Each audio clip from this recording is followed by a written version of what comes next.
ലഹരി വിരുദ്ധ പ്രവർത്തനങ്ങൾക്ക് സഹായകമാകാൻ കേന്ദ്ര സർക്കാരിന്റെ ആദ്യ ദേശീയ ലഹരി വിരുദ്ധ പദ്ധതിയുടെ പേരാണ് മാനസ്. കേന്ദ്ര സർക്കാരിന്റെ ആദ്യ ദേശീയ ലഹരി വിരുദ്ധ പദ്ധതിയായ മാനസിന്റെ ഹെൽപ്പ് ലൈൻ നമ്പറാണ് 1933. ChatGPT ഉപയോഗിച്ചിട്ടുള്ള കുറ്റകൃത്യവുമായി ബന്ധപ്പെട്ട് ആദ്യമായി അറസ്റ്റ് രേഖപ്പെടുത്തിയ രാജ്യമാണ് ചൈന.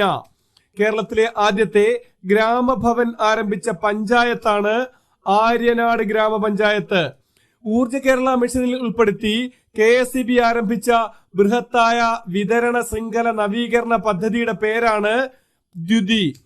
ഉന്നത വിദ്യാഭ്യാസ കേന്ദ്രങ്ങളിൽ ഉപയോഗിക്കുന്ന 22,000 പാഠപുസ്തകങ്ങൾ 5 വർഷത്തിനുള്ളിൽ ഇന്ത്യൻ ഭാഷകളിലാക്കാനുള്ള UGCയുടെ പദ്ധതിയാണ് അസ്മിത. BSNLന്റെ പുതിയ ചെയർമാനാണ് റോബർട്ട് ജെ രവി.